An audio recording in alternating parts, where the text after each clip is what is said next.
and economic incentives as methods of environmental management. That is, so far as unit number 4 is concerned, in ecological and resource economics, what is required is to discuss the various issues relating to the term externalities, what can be its categories or types, and prominently what can be measures so as to control externalities of different types and categories, number one. Supplementary to that, while discussing about unit number 4, environmental pollution and related types and issues, that is also greater importance, that is also crucial importance to be studied and discussed. And more importantly, economic incentives for control of environmental pollution, that is one of the important aspects. That is how it is possible so as to manage environment. And one of the methods is economic incentives. What is that?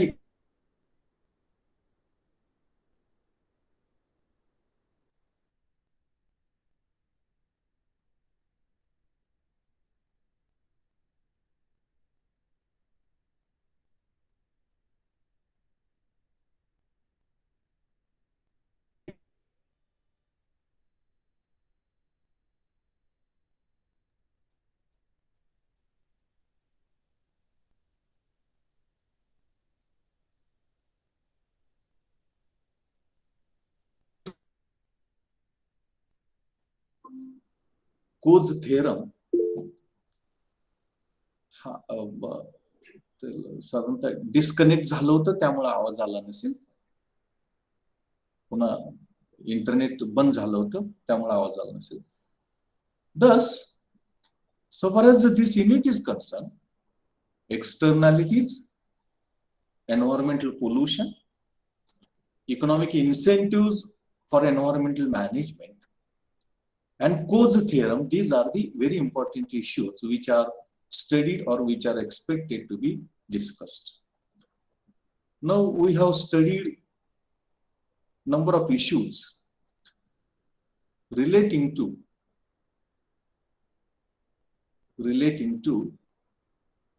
what we call it as issues related to ecology and environment.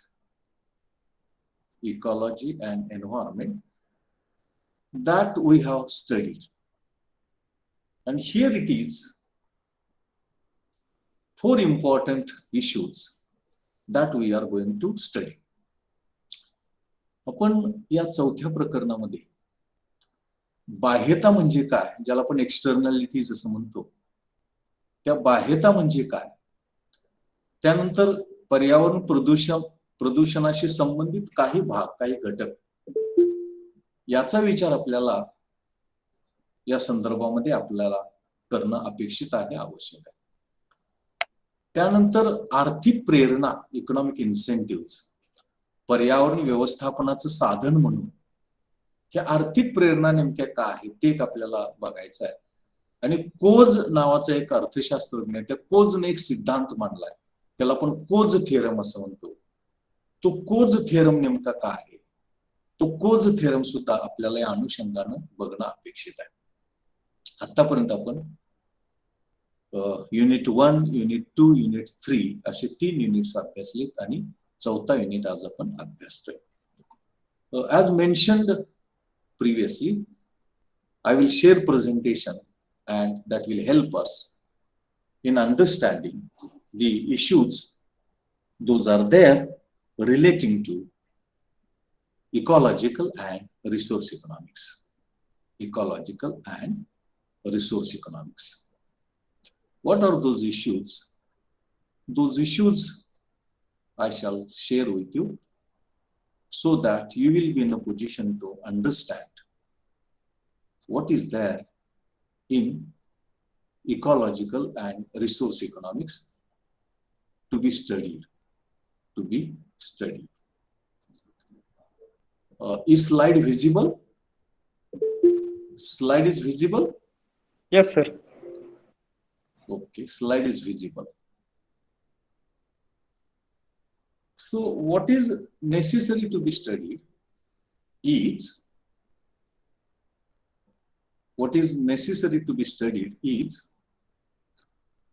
what we call it as a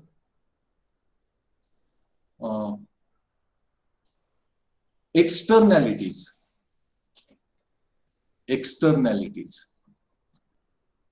What are externalities? Types and measures. Pollution, types and causes and measures. And in environmental policy, economic incentives are there. What are those economic incentives that I will discuss? And codes bargaining solution and collective action theory or theorem.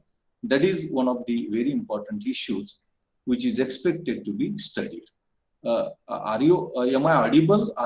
Is it clear? Sound is clear? Oh, sir. Okay. Now, while talking about externalities, what are externalities? Externalities are all economic effects of economic activity which are external to market.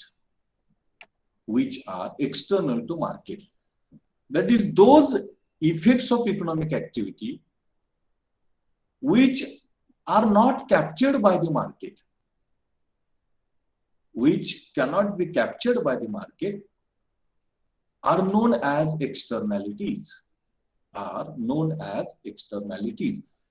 And all of us know economic activity means production, consumption, distribution, and exchange.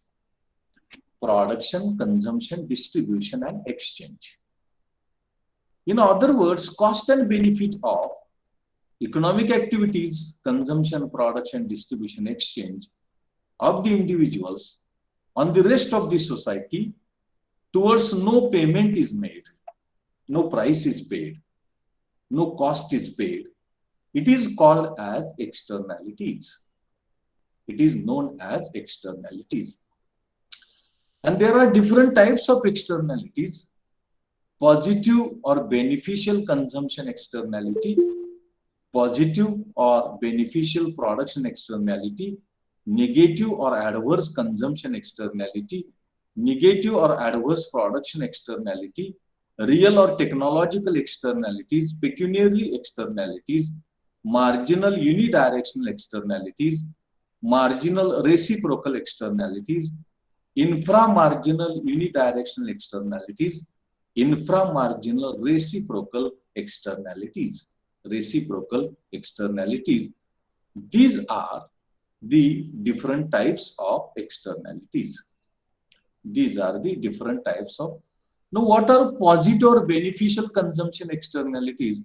When consumption activity of a person gives benefits to other people or to the society, and the benefit value is not considered, it is not estimated, even it is not included in the price of the commodity, it is called as positive or beneficial consumption externality. Now, positive or beneficial production externality means positive effect of production. Positive effect of production of a person, of an individual on the rest of the society or on the society as a whole, it is called as positive or beneficial production externality. Negative or adverse consumption externality means negative effect of consumption. Negative effect of consumption of an individual or of a households on the rest of the society, on the rest of the people. Then negative or adverse production externality, negative effect of production of one firm or industry on the rest of the society, on all of the people in the society. Then real or technological externalities means positive or negative effects of technological change. When technological advancement takes place, it is applied. And consequently, it gives some positive as well as negative effects to be suffered by the people in the society as a whole. And that is known as real or technological externalities. Now, pecuniary externalities means externalities both positive as well as negative in terms of money. Positive as well as negative in terms of money, that is known as pecuniary externalities. Now, marginal unidirectional externalities means externalities positive or negative in one direction, single direction. Production or might be consumption, one directional externality, positive as well as negative, is called as marginal unidirectional externalities. But when that activity takes a form of both sides, it is known as reciprocal. It is known as reciprocal. And inframarginal directional externalities, that is externalities in one direction of a particular individual or person, and when it is on both the sides, it is called as inframarginal reciprocal externalities. Now, these externalities, especially negative externalities, are known as pollution. Negative environmental externalities are known as pollution. And when negative externalities are more, pollution is more. And when environmental externality is lower or lesser, pollution is also lesser. Optimal externality means benefit and cost, or positive and negative, are the same. The quantum of benefits of the externality and cost of the externality are the same, they are equal. It is known as optimal externality. It is known as optimal externality. Then externalities as missing markets, already I have mentioned while explaining the meaning of the externalities. Externalities are effects of economic activity, maybe production, consumption, which have not been captured in the market. Which have not been captured in the market. It is called as externalities. It is called as externalities. And all those externalities, positive as well as negative, are not captured or cannot be part of market mechanism or market system, or not included in the price of that product or service. It is known as externalities as missing markets. That is, externalities both positive as well as negative are not included in the price or cost of that product or service. It is called as externalities as missing markets. The non-convexity of externalities. Externalities initially grow, then reach to the top or become maximum, and later on it has a tendency to decline. It has a tendency to decline. It is known as non-convexity of externalities. Now, there is a relationship between externality and inefficiency. More the externalities, more the inefficiency. Lesser the externalities, lesser the inefficiency. That is in the case of negative. But on the contrary, in the case of positive, more the positive externalities, more the efficiency, and vice versa. That relationship is there. Now, what are the measures or remedies? What are the solutions? Those are there on the control of externalities. How externalities can be controlled? Number one, total prohibition of action, that activity to be stopped. Maybe production or consumption, that can result in stoppage of both positive as well as negative externalities. Then direct control over the positive as well as negative effects of that economic activity, or we may call it as a regulation. It can be regulated when it is necessary, it can be increased. When it is not necessary, it can be decreased. It is known as direct controls. Then taxes and subsidies. Taxes to reduce externalities and subsidies to compensate cost of externalities. And both taxes as well as subsidies are helpful in the control of externalities, negative externalities, and increasing positive externalities. Voluntary action of that individual, action of that person, action of that institution or firm or that household can enable controlling of the negative externalities, and that can also help us in controlling negative externalities. Then property rights, government can, with the help of rules and regulations and acts, can control externalities, negative as well as positive. Supplementary to that, property rights, when property rights are given, that can determine reductions in negative externalities and will try for increasing positive externalities. And therefore, property rights, especially on the natural resources or environmental resources, enable us in controlling or regulating negative externalities and enhancing or increasing positive externalities that is there.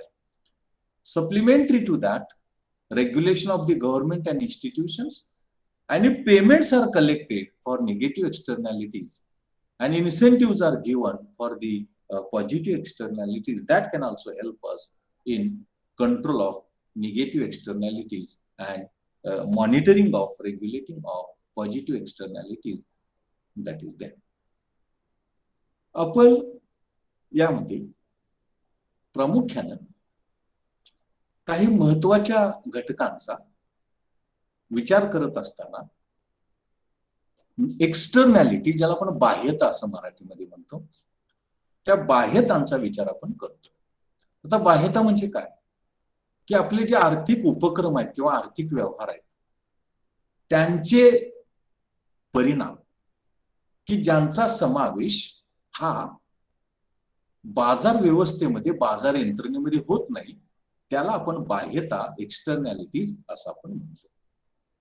आणि हे उपक्रम किंवा व्यवहार, यामध्ये उत्पादन असेल, विभाजन असेल, उपभोग असेल किंवा विनिमय असेल, याला आपण इकॉनॉमिक ऍक्टिव्हिटीज असं म्हणतो, आर्थिक उपक्रम असं म्हणतो किंवा आर्थिक व्यवहार असं म्हणतो.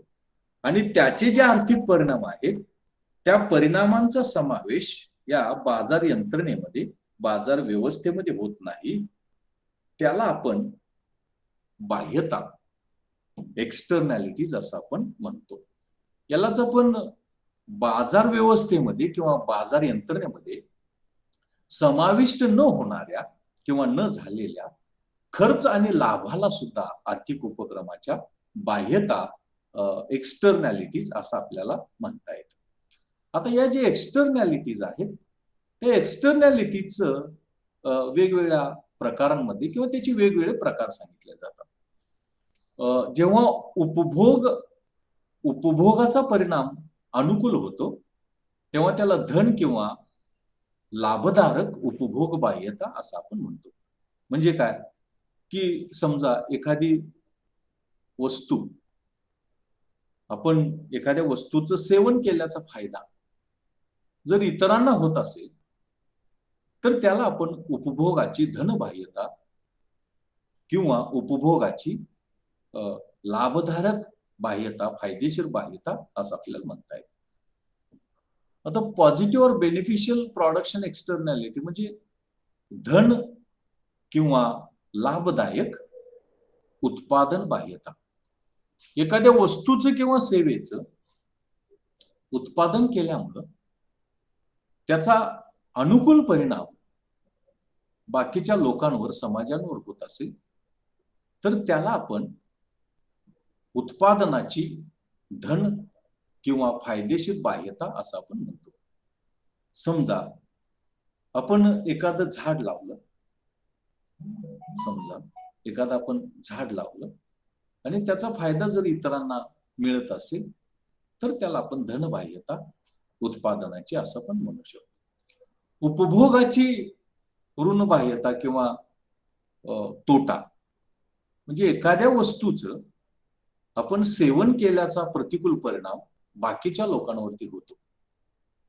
समजा आपण कम्प्युटर वापरतो, त्यातून निर्माण होणारी ई वेस्ट, किंवा दवाखान्यामध्ये पेशंटना ट्रीटमेंट दिली जाते त्यामधून होणारा बायोमेडिकल वेस्ट, त्याचा जो परिणाम प्रतिकूल लोकांवरती समाजावरती होतो त्याला आपण उपभोगाची ऋण बाह्यता किंवा प्रतिकूल बाह्यता असं आपल्याला म्हणता येतं. त्यानंतर उत्पादनाची प्रतिकूल बाह्यता म्हणजे काय, की समजा एखादी उद्योग संस्था सुरू आहे आणि ती उद्योग संस्था उत्पादन करते, त्यामुळे होणारं पर्यावरणाचं प्रदूषण, पर्यावरण प्रदूषणाचा होणारा परिणाम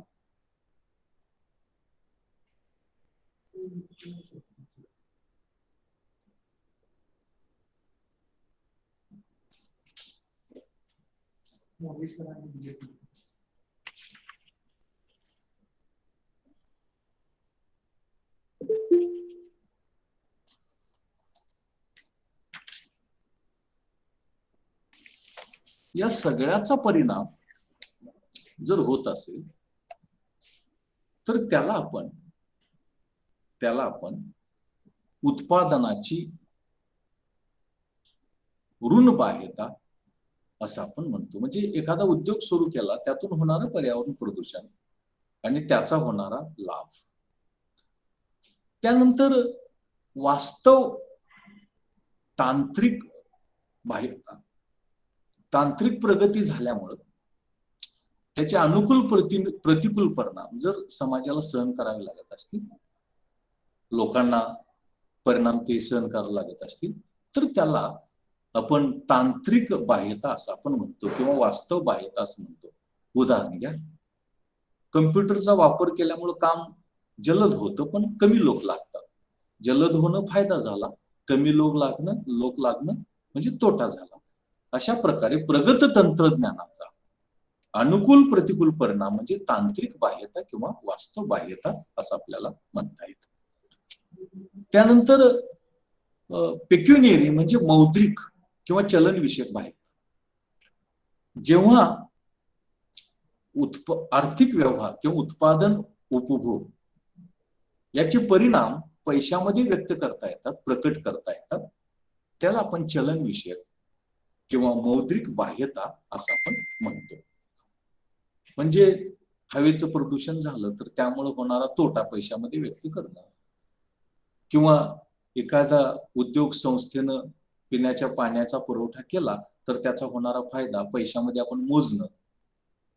अशा पद्धतीनं जेव्हा आपण त्याचं मोजमाप अनुकूल असू द्या किंवा प्रतिकूल असू द्या पैशामध्ये करतो, तेव्हा त्याला आपण पेक्युनियरी म्हणजे मौद्रिक किंवा चलनविषयक बाह्यता असं आपण म्हणतो. आता यामध्ये या बाह्यता एक दिशीय आणि बहुदिशीय किंवा दुहेरी अशा पण असू शकतात. एक दिशीय म्हणजे एका व्यक्तीकडून दुसरीकडे किंवा एका घटकाकडून दुसरीकडे, आणि बहुदेशीय किंवा ज्याला आपण रेसिप्रोकल असं म्हणतो, म्हणजे एका व्यक्तीकडून दुसऱ्या व्यक्तीकडून, दुसऱ्याकडून पुन्हा पहिल्या व्यक्तीकडे, असे जर ते परिणाम अनुकूल प्रतिकूल दिसून येत असतील तर त्याला आपण दुहेरी बाह्यता असं आपण म्हणतो. ह्या बाह्यता बघितल्यानंतर बाह्यतांचा विचार करत असताना प्रामुख्यानं पर्यावरणीय बाह्यता म्हणजे अनुकूल परिणाम म्हणजे अनुकूल बाह्यता आणि प्रतिकूल परिणाम म्हणजे प्रतिकूल बाह्यता, आणि पर्यावरणीय प्रतिकूल बाह्यता म्हणजे प्रदूषण. पर्यावरणीय प्रतिकूल बाह्यता म्हणजे प्रदूषण, म्हणजे उद्योग संस्था चालू केली की हवेचं प्रदूषण, पाणी प्रदूषण, ध्वनी प्रदूषण, किंवा त्या उद्योग संस्थेने एखादी गार्डन उभा केली तर त्या गार्डनचा मिळणारा फायदा, लाभ, हे जर आपण विचारात घेतलं तर त्याला आपण पर्यावरणीय बाह्यता असं आपण म्हणतो. आणि प्रदूषण ही पर्यावरणीय ऋण बाह्यता किंवा प्रतिकूल बाह्यता आहे असं आपल्याला म्हणता येईल. आता पर्याप्त बाह्यता ही एक संकल्पना बघावी लागते. बाह्यता म्हणजे अनुकूल आणि प्रतिकूल फायदे, म्हणजे फायदे आणि तोटे. जेव्हा फायदे आणि तोटे दोन्ही समान असतात तेव्हा त्याला आपण पर्याप्त बाह्यता, ऑप्टिमल एक्सटर्नॅलिटी असं आपण म्हणतो. आता बाह्यता आणि बाजार व्यवस्था किंवा बाजारपेठ यांचा काय संबंध असतो? बाह्यता आणि बाजारपेठ यांचा काय संबंध असतो? तर बाह्यता आणि बाजारपेठ यांचा संबंध असा असतो की हे जे आर्थिक उपक्रम, उत्पादन, उपभोग, सेवन, विनिमय, त्याला आपण इकॉनॉमिक ऍक्टिव्हिटीज असं म्हणतो, त्याचे परिणाम हे बाजार यंत्रणा अंतर्भूत करू शकत नाही उत्पादन खर्चामध्ये आणि अनुषंगानं वस्तूच्या किमतीमध्ये. तर त्याला आपण बाजार अपयश किंवा बाह्यता आणि मार्केट मिसिंग म्हणजे बाजार व्यवस्थेचं वर्जन असं आपल्याला म्हणता येतं. त्यानंतर बाह्यतांमध्ये प्रवृत्ती असते, सुरुवातीला वाढत जायचं, उच्च पातळीवरती जायचं आणि पुन्हा घटत जायचं. त्याला नॉन कॉन्व्हेक्सिटी ऑफ एक्सटर्नॅलिटीज असं आपण म्हणतो. बाह्यता आणि कार्यक्षमता यांचा संबंध असतो. तर बाह्यता आणि कार्यक्षमता यांचा काय संबंध असतो की जेव्हा बाह्यता अनुकूल असतात तेव्हा कार्यक्षमता अधिक असते, बाह्यता प्रतिकूल असतील तर कार्यक्षमता कमी होते किंवा कमी राहते. या सगळ्या पार्श्वभूमीवरती या बाह्यतांचं नियंत्रण करण्यासाठी उपाययोजना काय, धोरण काय, यामध्ये पूर्ण तो आर्थिक व्यवहार बंद करणं, उत्पादन असू द्या, उपभोग असू द्या, सेवन असू द्या, पूर्ण तो बंद करणं, याला आपण टोटल प्रॉहिबिशन असं म्हणतो. त्यानंतर डायरेक्ट कंट्रोल, समजा अनुकूल असू दे किंवा प्रतिकूल परिणाम असू दे, त्याचं नियंत्रण केलं आपण. जेव्हा आवश्यक आहे तेव्हा चालू ठेवणं आणि जेव्हा आवश्यक नाही तेव्हा बंद करणं, त्याला आपण डायरेक्ट कंट्रोल, प्रत्यक्ष नियंत्रण असं आपण म्हणतो. कर आणि अनुदान, करामुळं कमी करता येतं, कराची दर वाढवली तर, कराची दर कमी केली तर बाह्यता वाढू शकतात. अनुदान जर दिलं तर प्रेरणा मिळते, अनुकूल परिणाम वाढू शकतात. आणि समजा होणारं नुकसान आहे ते भरून काढण्यासाठी अनुदान दिलं तर बाह्यता कमी करणं शक्य आहे. त्यानंतर प्रदूषण परवाने, प्रदूषण परवान्याची विक्री आपण शेवटी त्याचा थोडा विस्ताराने विचार करणार आहोत. हे जे प्रदूषण परवाने आहेत म्हणजे किती प्रदूषण करायचे याची लायसन्स, मग यामध्ये कार्बन डायऑक्साईड असू द्या, नायट्रोजन असू द्या किंवा सस्पेंडेड पार्टिक्युलर मॅटर असू द्या, वातावरणामध्ये किती त्याचं उत्सर्जन करायचं, किती ते सोडून द्यायचं, याचा परवाना, तिथपर्यंतच उत्सर्जन ते करू शकतो. मग त्या मर्यादेच्या पलीकडे जाता कामा नये, याला आपण प्रदूषण परवाने, पोल्युशन परमिट्स असं आपण म्हणतो. व्हॉलंटरी ऍक्शन म्हणजे ऐच्छिक कृती, म्हणजे ती व्यक्ती, ती उद्योग संस्था, ते कुटुंब यानंच प्रयत्न करायचा की ऋण बाह्यता नियंत्रित करण्यासाठी, निगेटिव्ह बाह्यता कमी करण्यासाठी किंवा धन बाह्यता वाढवण्यासाठी त्यांनी प्रयत्न करायचा.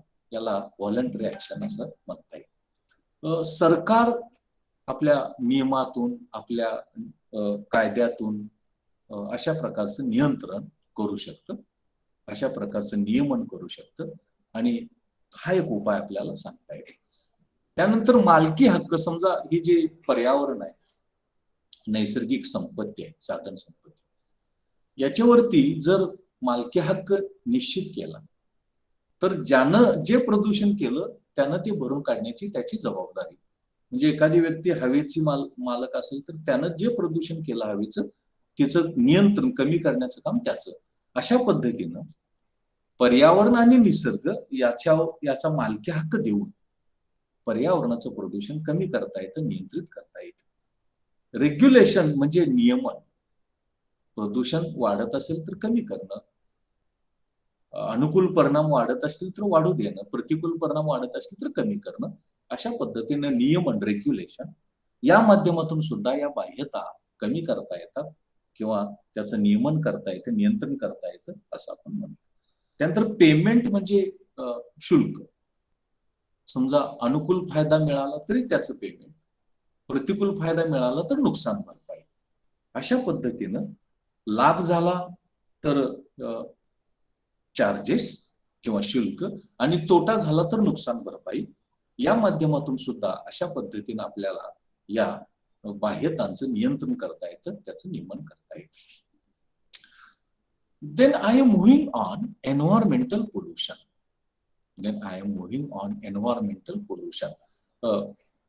Are you hearing? Am I audible? Is Yes, sound sir. clear?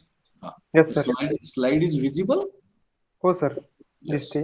Now I am going to discuss environmental pollution. What is pollution and related issues? You might be familiar with that, but here reference is required. Actually, pollution, the word has been derived from Latin word polluer, and polluer means contaminant. Contaminant, any feature of the environment. Any feature is deteriorated, it is contaminated, that is known as pollution. In other words, we can say, adding to the environment potentially hazardous substance or source of energy faster than environment can be accommodated. That is, increases more than the absorption of those matters, of those externalities, of those substances is known as pollution. And therefore, pollution is defined as undesirable change in physical, chemical, and biological characteristics of air, water, soil, affecting adversely health, safety, and welfare of the people. It is called as environmental pollution. It is called as environmental pollution. Now, Pollution Act 1986 defines pollution as any solid, liquid, or gaseous substance present in such concentration as may be or that be injurious to environment. And the environmental pollution means the presence in the environment of any environmental pollutant. Pollutant, that is air pollutant, water pollutant, noise pollutant, etc. Now, pollution is divided into different categories. Water pollution, air pollution, noise pollution, soil pollution, marine pollution, radioactive pollution, thermal pollution, solid pollution. And the pollutants or the factors which are responsible for pollutions are classified into gaseous pollutants, heavy metals, agri-pollutants, organic pollutants, fluorides, biotic components, solid waste, deposited matter, particulates, radioactive waste, etc., etc. These are the categories of pollutants. Take example, deposited matter, soot, smoke, dust, tar. Radioactive waste, alpha, beta, gamma, their emissions from radioactive components. Now, noise pollution, loudspeaker, traffic, industrial sources, heat from industry, that is also responsible for pollution. Now, pollutants are classified into non-degradable and biodegradable, degradable and non-degradable. Now, what relationship is there between pollution and development? There can be fall in agriculture productivity, diseases, airborne, waterborne, noise-borne, that can be affected. Industrial productivity can decrease. Building, monuments, photographs, their quality can decrease. Corrosion of metals can be experienced. Problem of global warming can be there. Large scale oil spill can be there in seawater especially. Ecosystem can be damaged. Treatment expenditure will increase. Loss to the genetic resources, genes can be lost, and efficiency of the resources is reduced. Now, environmental effects of development. Misuse Valley smog experiment was there. Donora smog experience was there. London smog experience was there. Bhopal gas, you might be knowing, Bhopal gas experiment. And at global level, ozone depletion is taking place. Greenhouse effects are being experienced. Now, what are the measures to control pollution? Prevention of event or accident, that we should prevent that activity. Diversion of pollutants from one place to another. Then we should fix a target, and within the target level, we should try for discharge of the pollutants. Then detoxification of poisonous substances. Substances which are poisonous, their detoxification can be carried out. Then modification of production processes can be changed. As the result of that, we will be in a position to bring about control of the pollution. Then existing products can be improved. As the result of that, improvement in products can help us in controlling pollution. then durable products, that is long lasting products, can be produced. So more production activities immediately and quickly is not required, and consequently that can help us in pollution control. Recycling of materials, whatever waste is generated, solid or liquid, that can be reused in the same form or in different forms, that is recycling. Industrial activity can be restricted. Industrial expansion, industrialization can be restricted. That can help us in controlling air pollution, water pollution, like that. Then greater use of less polluting products. Whatever products which are less polluting, which contribute less to the pollution, that can be used for controlling or reducing environmental pollution. त्यानंतर मी तुम्हाला पर्यावरण प्रदूषण म्हणजे काय ते सांगण्याचा प्रयत्न करत होतो. आता ऍक्च्युली इंग्रजीमध्ये त्याला पोल्युशन म्हणतात. तो इंग्रजीतला पोल्युशन हा शब्द पोल्युअर या लॅटिन शब्दापासून आलेला आहे आणि त्याचा अर्थ कॉन्टॅमिनेट म्हणजे दूषित करणं असा आहे. पर्यावरणाचं गुणधर्म, पर्यावरणाचं वैशिष्ट्य दूषित करणं म्हणजे प्रदूषण. आणि मग त्यावरती आधारित प्रदूषणाची व्याख्या देत असताना भौतिक, रासायनिक आणि जैविक वैशिष्ट्ये, हवा, पाणी, जमीन याची दूषित करणं किंवा त्याच्यावरती प्रतिकूल परिणाम करणं आणि त्याचा परिणाम आरोग्य, सुरक्षितता, मानवी जीवनावरती आणि प्रजातींवरती होणं, यालाच आपण पर्यावरणाचं प्रदूषण असं आपण म्हणतो. प्रदूषण अनेक प्रकारचं असू शकतं. पाणी प्रदूषण, हवा प्रदूषण, ध्वनी प्रदूषण, जमीन प्रदूषण, समुद्र प्रदूषण, किरणोत्सर्गी प्रदूषण, औष्णिक प्रदूषण, अशा अनेक प्रकारचं प्रदूषण असू शकतं. त्याचप्रमाणे प्रदूषण करणारे जे घटक आहेत त्याला आपण प्रदूषक असं म्हणतो. ती प्रदूषक त्याचे अनेक घटक किंवा त्याचे अनेक प्रकार सांगितले जातात. वायुरूपी, जड धातू, शेतीतून निर्माण होणारी टाकाऊ पदार्थ, अशा पद्धतीनं त्याच्या अनेक प्रकारे सांगितले जातात. त्यानंतर ध्वनी, उष्णता.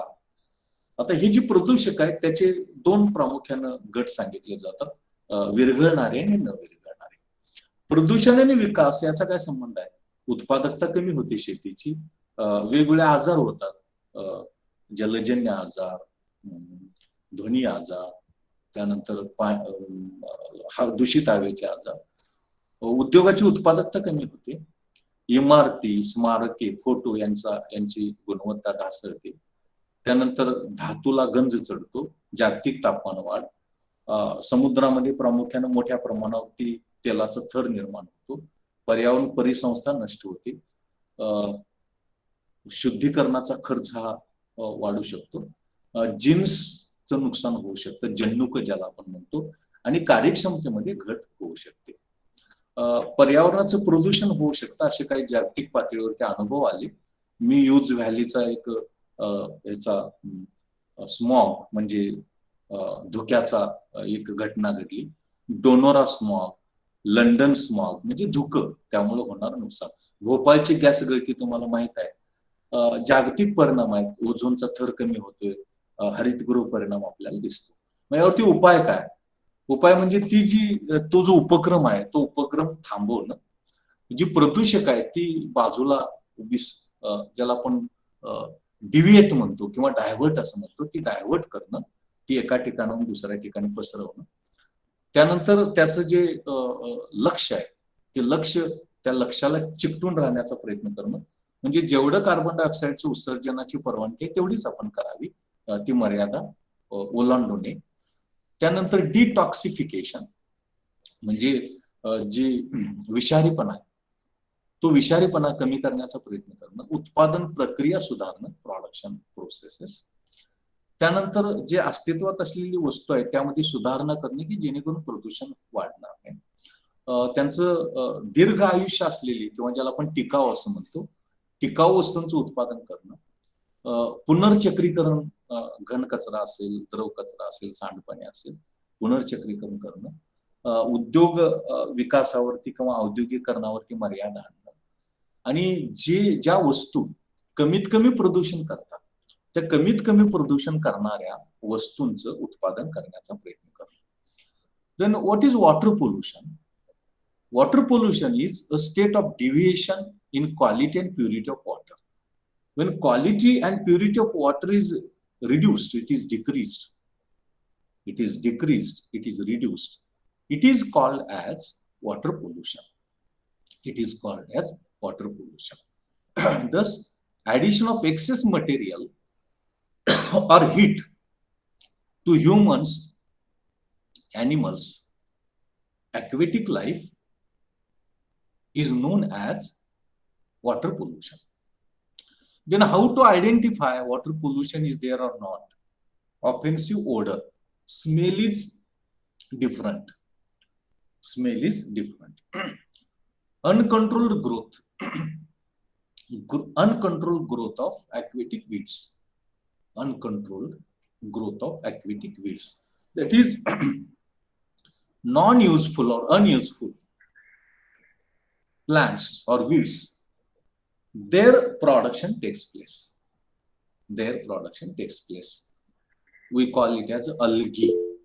We call it as algae. Algae that is non-useful or unuseful plants. Then decrease in number of fish. Fish die. Number of fish die.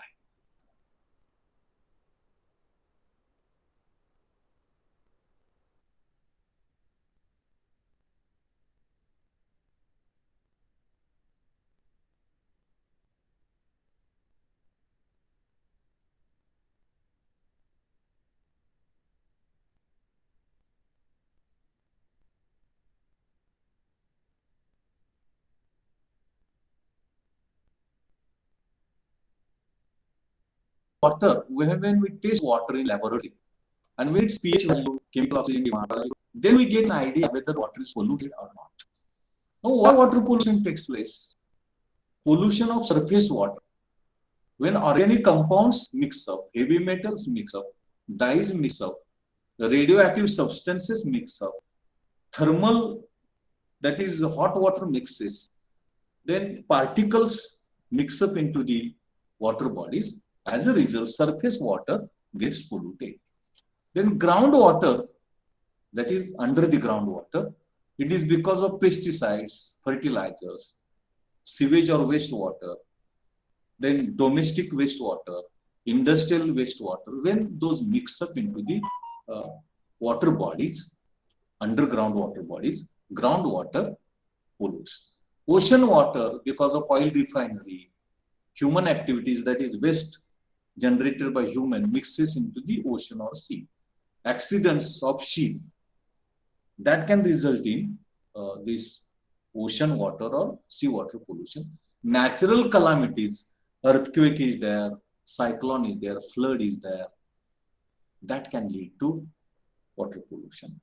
Then what are the effects of water pollution? Effects on biosphere, that is living things, death of aquatic life, growth of algae, non-useful plants. Then nervous system is adversely affected. Photosynthesis process is adversely affected. Growth of the life is adversely affected. A reduction in light results in plant growth. Growth of the plant is adversely affected. People can suffer from waterborne diseases. Malaria is there, typhoid is there, dysentery is there, then cholera is there, jaundice is there. These are the waterborne diseases. A reduction in utility of water and industry for water. Water is not useful for industry. Agriculture production and productivity can fall. Likewise, fish production in river, well, as well as sea can decrease. Fall in aesthetic value, recreational value, extermination of flora and fauna. Human health is adversely affected. Teeth deformation takes place. Bones are adversely affected. Poisoning can take place. And other effects, cloud and turbidity, corrosive water can increase corrosiveness. Natural purification is restricted. Eco imbalance takes place. Water is unsuitable for drinking. Then foams of detergents and alkalis, those can be there in the water and water becomes useless. Then water measures lime, alum, chloride, chlorine, calcium hydroxide are useful for purification of water. Secondly, when we try for proper collection and disposal of domestic wastewater, that can help us in controlling water pollution. When treatment is given to the wastewater or effluents, that can help us in purification and increasing quality of water. Agriculture drainage, especially in agriculture land, when drainage is used, that can collect waste, and that to that extent can help us in collection of the wastewater and treatment to be given and purification of the water. Then oil absorbing materials, foam is there, rubber is there. Such materials are helpful for us in controlling water pollution. Then efficiency of plants, when number of plants are increased, that can help us in purification of water. And therefore, number of plants are necessary to be increased. And water purification plants, their capacities and abilities are necessary to be enhanced. Appropriate acts, Air Pollution Act, Water Pollution Act, Land Degradation Acts, their implementation can help us in control of the water pollution. ज्याला आपण पाणी प्रदूषण किंवा जल प्रदूषण असं म्हणतो. पाण्याची गुणवत्ता किंवा दर्जा ढासळणं किंवा तो कमी होणं म्हणजे जल प्रदूषण, पाणी प्रदूषण. आता हे पाणी दूषित आहे की नाही कसं ओळखायचं, तर त्याचा उग्र वास किंवा त्याच्यावरती निरुपयोगी वनस्पती वाढणं. तुम्ही रंकाळ्यात बघितलं तर केंदा किंवा पंचगंगा नदीमध्ये थरासारखं हिरवी वनस्पती दिसते, त्याला ॲक्वेटिक वीड्स असं म्हणतात किंवा त्याला अल्गे असं म्हटलं जातं, निरुपयोगी वनस्पती. त्याची वाढ झाली तर आपण ओळखायचं की ती पाणी दूषित आहे. माशांची संख्या जेव्हा कमी होते, विहीर असेल, तलाव असेल किंवा नदी असेल, समुद्र असेल, तर आपण ओळखायचं पाणी दूषित आहे. पाण्याची चव जर बेचव असेल, पाणी उग्र चव असेल, तर आपण असं ओळखायचं की ती पाणी दूषित आहे. त्यानंतर पाण्याची चाचणी केली आपण लॅबोरेटरीमध्ये, टेस्ट केली, आणि त्या टेस्ट मधून पीएच व्हॅल्यू, आम्ल निर्देशांक, COD, chemical oxygen demand, biological oxygen, हे जर आपण मोजलं, बॅक्टेरिया, सूक्ष्मजीव, आणि दिलेल्या नॉर्म्स पेक्षा त्याची संख्या जेव्हा जास्त असते, तेव्हा त्यामधून आपल्याला कळतं की ते पाणी दूषित झालेलं आहे, ते पाणी प्रदूषित झालेलं आहे. आता याची कारणं काय? जमिनीवरचं पाणी प्रदूषित का होतं, तर सेंद्रिय घटक मिसळल्यामुळे, जड धातू मिसळल्यामुळे, डाय, कपड्यांना लावणारे, केसांना लावणारे डाय जेव्हा पाण्यामध्ये मिसळतात तेव्हा पाणी दूषित होतं. किरणोत्सर्गी घटक अल्फा, गॅमा, बीटा हे मिसळल्यामुळे पाणी दूषित होतं. उष्ण पाणी जेव्हा आपण तलावामध्ये, नदीमध्ये मिसळतो तेव्हा ते पाणी दूषित होतं. त्यानंतर जो कचरा आहे किंवा धुलीकण आहे, हे जर मिसळले पाण्यामध्ये तर जमिनीच्या भूपृष्ठावरचं जे पाणी आहे ते दूषित होतं. आता जमिनीच्या आतलं पाणी, ग्राउंड वॉटर, यामध्ये जंतुनाशके, कीटकनाशके, रासायनिक खते, सांडपाणी घरातलं, उद्योगातलं किंवा व्यवसायातलं ते मिसळल्यामुळे, डोमेस्टिक इफ्लुएंट्स, घरातलं जे सांडपाणी आहे, टॉयलेटचं पाणी, ते जर मिसळलं तर पाणी दूषित होतं. इंडस्ट्रियल इफ्लुएंट्स म्हणजे उद्योगामध्ये तयार होणारं सांडपाणी, हे जर मिसळलं तर त्यातून पाणी प्रदूषण होतं. समुद्राचं पाणी प्रदूषण कशानं होतं की समजा समुद्रामध्ये तेल काढणारे कारखाने असतील, तेल घेणारे कारखाने असतील, तर त्यातून समुद्राचं पाणी दूषित होतं. मानवी उपक्रम, समजा लोकांनी सांडपाणी मिसळलं, उद्योगातलं पाणी मिसळलं, तर त्यातून पाणी प्रदूषण होतं. अपघात, समजा तेल वाहून येणारं जहाज, त्याचा अपघात झाला तर ते तेल सगळं समुद्राच्या पाण्यावरती पसरतं आणि पाणी दूषित होतं. नैसर्गिक आपत्ती, दुष्काळ असेल, चक्रीवादळ असेल, भूकंप असेल, तर यामधून पण पाणी दूषित होतं. आता परिणाम काय होतात या दूषित पाण्याचे? जीवसृष्टीवरचे परिणाम, समुद्रातलं सजीव नष्ट होतात, विनाकारण निरुपयोगी वनस्पतीची वाढ होते, आपली जी नर्वस सिस्टम आहे त्याच्यावरती प्रतिकूल परिणाम होतो, प्रकाश संश्लेषण प्रक्रिया त्याच्यावरती प्रतिकूल परिणाम होतो, पाण्यातले जे वनस्पती आहेत त्याची वाढ होत नाही, त्यानंतर पाण्यातले जे इतर सजीव आहेत त्यांची वाढ होत नाही, जलजन्य आजार होऊ शकतात, कावीळ सारखा आजार आहे, डिसेंट्री सारखा आजार आहे, ते होऊ शकतात. पाणी उद्योगासाठी उपयुक्त ठरत नाही, शेतीसाठी उपयुक्त ठरत नाही, शेतीची उत्पादकता कमी होते. आणि मुख्य म्हणजे मासे हे जे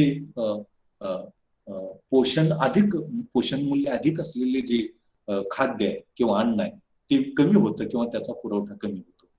सौंदर्य मूल्य कमी होतं, करमणूक कमी होते.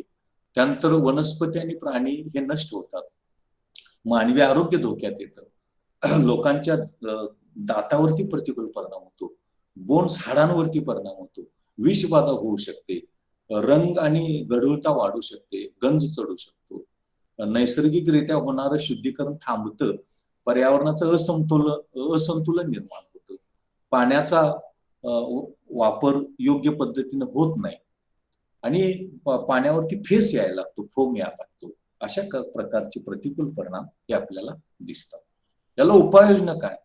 तर आपण चुना, तुरटी, फेरिक क्लोराईड, क्लोरीन आणि कॅल्शियम हायड्रॉक्साईड याचा वापर करून आपण पाणी शुद्ध करू शकतो.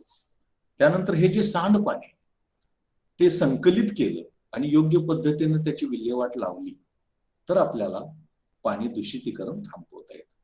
हे दूषित पाणी एकत्रित केलं, सांडपाणी एकत्रित केलं आणि त्याच्यावर प्रक्रिया केली तर त्या प्रक्रियेतून आपल्याला पाणी शुद्ध करता येतं. ऍग्रिकल्चर ड्रेनेज म्हणजे शेतीच्या बांधावरती अशा प्रकारचं ड्रेनेज काढलं तर त्यातनं जे दूषित पाणी तिथं गोळा करता येतं, त्याच्यावरती प्रक्रिया करता येते, प्रक्रिया करून पुनर्वापर करता येतो. त्यानंतर फोम असेल, याचा वापर करून आपल्याला ते जे टाकाऊ पदार्थ आहे ती शोषून घेता येतात तेलातून प्रामुख्यानं आणि ते तेल शुद्ध करता येतं. वनस्पतीची कार्यक्षमता वाढण्यास त्यामुळं जर हे जे शुद्धीकरण प्रकल्प आहे हे शुद्धीकरण प्रकल्प त्याची क्षमता जर वाढवली तर वाढलेल्या क्षमतेमधून आपल्याला हे पाणी शुद्धीकरण करता येईल. वेगवेगळे नियम कायदे या माध्यमातून पाणी शुद्धीकरण करता येईल. आता air pollution.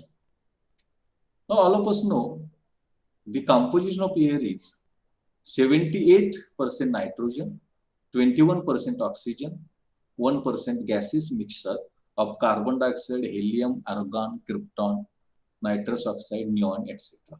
What is air pollution? Undesirable substances in air. That is dust, fume, gas, mist, odor, smoke, vapor. When they mix up into the air, it is known as air pollution. Then how to identify air pollution is there or not? Sensation, that is smell. Sensation, smell is there. The visibility is reduced. Eye irritation, eyes irrite. Acid taste of the mouth changes. Feel of the grit underfoot, that experience also takes place. And consequently, as the result of that, air pollution is there that we can identify. Physical measurement, when air is tested, carbon dioxide, nitrogen oxide, sulfur dioxide, when it is measured, then that can help us in identifying whether air pollution is there or not.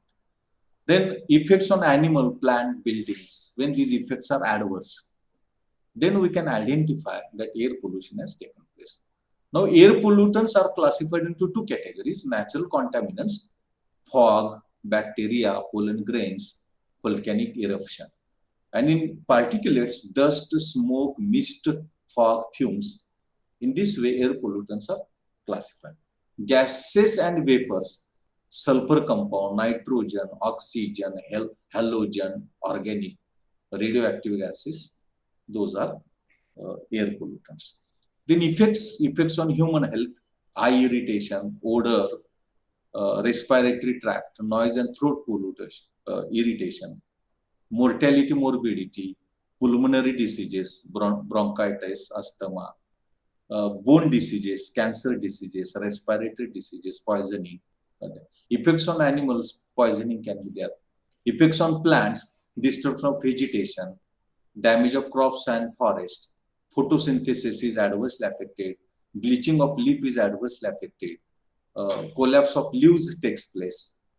Then other effects, dairy cattle is adversely affected, milk production adversely affected, fluoride poisoning takes place, teeth are adversely affected, loss of appetite that is experienced, death takes place, dry growths arise, muscles are adversely, paralysis can be there. And on material goods, buildings, fabric, cars adversely affected, corrosion takes place, deterioration in building material takes place, leather, steel, fabrics are adversely affected, rubber cracks, destroy valuable works that takes place. On climate, global warming, solar energy reduces, temperature rises, ice melting takes place, sea level rises, downing of the cities takes place. Then what are the measures, general measures? Not to exceed allowable limit of discharge of air pollutants.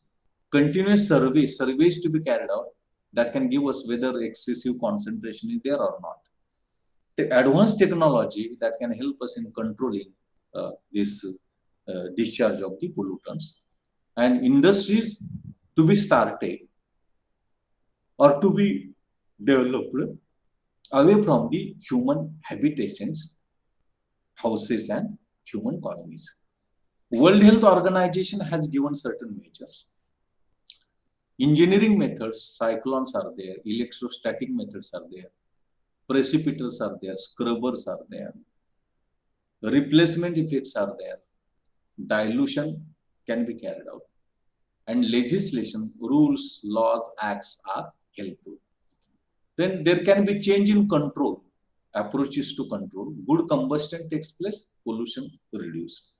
Mechanical devices, machines can be used, chemical treatment is given that can help us in controlling.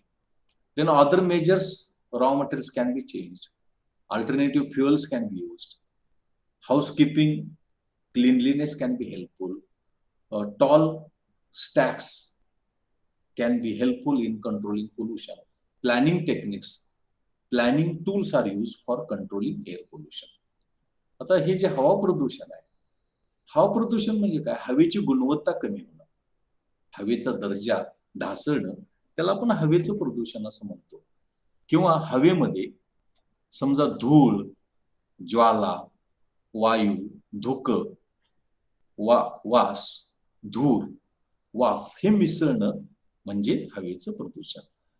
आता हवा प्रदूषण झालं की नाही कसं ओळखायचं? तर आपल्या सेन्सेशन म्हणजे आपल्याला जे सेन्सेशन होतं त्यातून आपण ओळखायचं. म्हणजे वास असेल, दृष्टी कमी होणं, डोळे चुरचुरणं असेल, किंवा तोंडाची चव जाणं किंवा बदलणं असेल, किंवा उगीच वाटणं की पायाखालची वाळू सरकत आहे असं वाटत असेल तर ते हवा प्रदूषण तिथं आहे असं आपण ओळखायचं. भौतिक मापन म्हणजे कार्बन डायऑक्साईड किती आहे, सल्फर डायऑक्साईड किती आहे, धुलीकण किती आहे, त्याचं मापन आपण करू शकतो आणि त्या मापनातून आपल्याला हवेचं प्रदूषण किती झालं आहे ते मोजता येतं. प्राणी, वनस्पती, इमारती याच्यावरचा परिणाम विचारामध्ये घेऊन आपल्याला हवेचं प्रदूषण किती झालेलं आहे ते आपल्याला मोजता येतं. तर हवेची प्रदूषक त्याचं वर्गीकरण 2 गटांमध्ये केलेलं आहे, नैसर्गिक प्रदूषक आणि धुलीकण. यामध्ये फॉग म्हणजे धुकं, सूक्ष्मजीव, ग्रेन्स, पोलिन ग्रेन्स, व्होल्कॅनो हे नैसर्गिक आहे.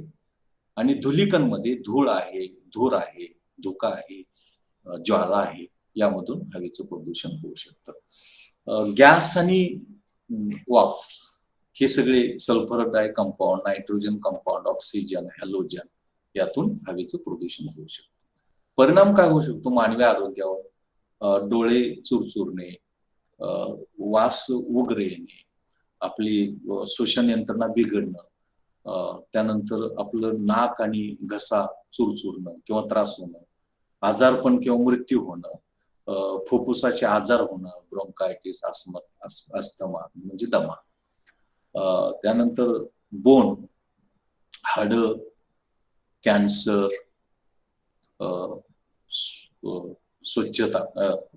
श्वसन आणि विषबाधा यासारखे प्रतिकूल परिणाम यामध्ये होऊ शकतात. प्राण्यांवरचे परिणाम, प्राण्यांना विषबाधा होऊ शकते. वनस्पतींवरचे परिणाम, त्यांचे पानं गळू शकतात. त्यानंतर वनसंपदा आणि पिकांचं नुकसान होऊ शकतं. प्रकाश संश्लेषण प्रक्रिया त्याच्यावरती प्रतिकूल परिणाम होतो. पानांना थर येतो, त्यामुळे वाढ कमी होते. वनस्पतीची वाढ ही दबली जाते. पानगळ निर्माण होते. असे काय प्रतिकूल परिणाम. इतर परिणाम, इतर प्रजातींवरती परिणाम, जे दुग्ध व्यवसाय आहे त्यासाठी लागणारे जनावर आहे त्याच्यावरती प्रतिकूल परिणाम होतो. उत्पादन कमी होतं, विषबाधा होऊ शकते, दातांवरती परिणाम होऊ शकतो, चव बदलू शकते, मृत्यू होऊ शकतो, एक प्रकारचा थर येऊ शकतो, मसल स्नायूवरती परिणाम होऊ शकतो, पॅरालिसिस म्हणजे ज्याला आपण लकवा म्हणतो तो लकवा होऊ शकतो. वस्तूंवरती काय परिणाम होतो, इमारती, फॅब्रिकेशन वर्क, मोठा याच्यावरती प्रतिकूल परिणाम होऊ शकतो. कोरोजन गंज चढू शकतो, इमारतीची गुणवत्ता ढासळू शकते, चामडी, स्टील, फॅब्रिकेशन केलेली जी कामं आहेत त्याचं नुकसान होऊ शकतं. रबर, हे रबर फाटू शकतं. आणि जी महत्वाची काम आहेत, उदाहरणार्थ ताजमहल घ्या, यासारखी स्मारक आहेत त्याच्यावरती सुद्धा प्रतिकूल परिणाम हा होऊ शकतो. हवामानावरती परिणाम होऊ शकतो, जागतिक तापमान वाढ, त्यानंतर सौर ऊर्जा कमी होते, तापमान वाढू शकतं, बर्फ वितळू शकतो आणि शहरं पाण्यामध्ये जाऊ शकतात. आता हे नियंत्रण कसं करायचं, सर्वसाधारण पद्धती, यामध्ये जेवढी परवानगी दिलेली आहे तेवढंच प्रदूषण करायचं, सातत्यानं सर्वेक्षण करायचं, त्यामधून आपल्याला लक्षात येतं की प्रदूषण वाढते का कमी होते. प्रगत तंत्रज्ञानाचा वापर आपण करून प्रदूषण कमी करू शकतो. उद्योगधंदे आपण शहरामध्ये, मानवी वस्तीमध्ये सुरू न करता किंवा ती विकसित न करता बाहेर लांब मानवी वस्ती नसलेल्या ठिकाणी जर आपण केले तर त्यामधून हे हवेचं प्रदूषण कमी करता येतं. जागतिक आरोग्य संघटनेने काय उपाय सांगितले, अभियांत्रिक पद्धती, सायक्लॉनचा वापर करा, इलेक्ट्रोस्टॅटिकचा वापर करा, प्रेसिपिटरचा वापर करा, स्क्रबरचा वापर करा. त्यानंतर रिप्लेसमेंट म्हणजे बदला, डायल्युशन म्हणजे विचलित करा, लेजिस्लेशन कायदे नियम या माध्यमातून आपल्याला ते कमी करता येतं. त्यानंतर आपला दृष्टिकोन बदलून आपण हे हवेचं प्रदूषण कमी करू शकतो.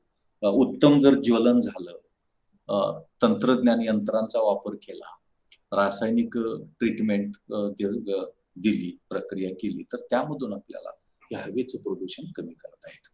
इतर उपायांमध्ये कच्चा माल बदलला, पर्यायी जर इंधन आपण वापरलं, स्वच्छता केली, धुराडी उंच केली, नियोजनामध्ये किंवा नियोजन तंत्रांचा वापर केला तर यामधून सुद्धा आपल्याला हे जे प्रदूषण आहे ते प्रदूषण कमी करता येतं किंवा ते कमी करणं शक्य आहे असं आपल्याला म्हणता येईल. Then noise pollution, unwanted or undesired level of sound, that is excessive sound affecting health of human beings and all living things is known as noise pollution. Now sources of noise pollution: industrial sources, non-industrial loudspeaker, automobile, trains, aircraft, construction work, satellites, radio, microphones. Measurement of how to measure noise level: sound level meter, impulse analyzer, graphic record of sound level, noise dosimeter, radio road traffic noiser, traffic noise index, noise level crystal. And sound is measured in terms of the standard decibel, and decibel is shown like this: D small and B is capital. And how to identify noise pollution has taken place or not? Norms are there, and these norms have been given by Factories Act 1948.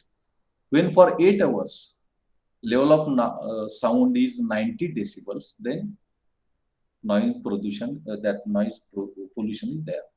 For 6 hours level of sound is 92 decibel, then pollution is there. For 4 hours 95 decibels, then noise pollution is there. 115 decibels for 0.25 minutes, then noise pollution is there. These are the norms given by Factories Act.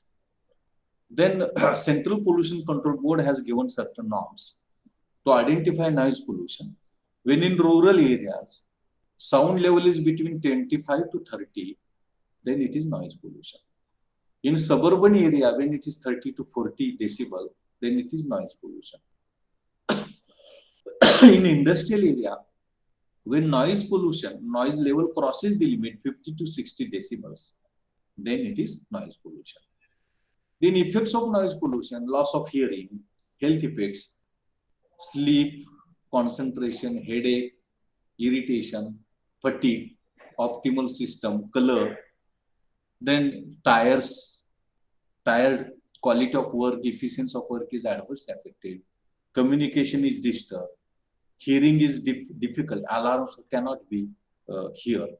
Other effects, there can be blood circulation problems, blood flow disturbances, nausea, ulcer can be there, tumor can be there, pregnant woman can be adversely affected, birth defect can be there, low weight baby can be there, blood vessels in fingers and eyes can take place.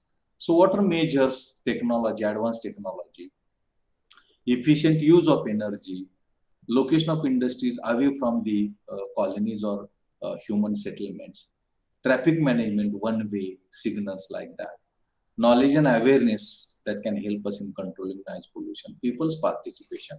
When people participate, then that can help us in controlling noise pollution. याला आपण ध्वनी प्रदूषण असं म्हणतो. ध्वनी प्रदूषण म्हणजे काय? आवाजाची पातळी अतिरिक्त होणे. आवाजाची पातळी अतिरिक्त होणे म्हणजे ध्वनी प्रदूषण. जेव्हा अतिरिक्त आवाज मानवी आरोग्य आणि सजीवांच्या आरोग्यावरती परिणाम करतो, तेव्हा त्याला आपण ध्वनी प्रदूषण असं म्हणतो. म्हणजे आवाज आणि ध्वनी यामध्ये फरक आहे. आवाज म्हणजे तुम्हाला ऐकण्याची ऊर्जा देणारी किंवा ऐकण्याची ऊर्जा म्हणजे आवाज, आणि ध्वनी म्हणजे आवाजाची पातळी अतिरिक्त होणं. आता हे ध्वनी प्रदूषण का होतं? तर उद्योगधंद्यांमुळे होतं.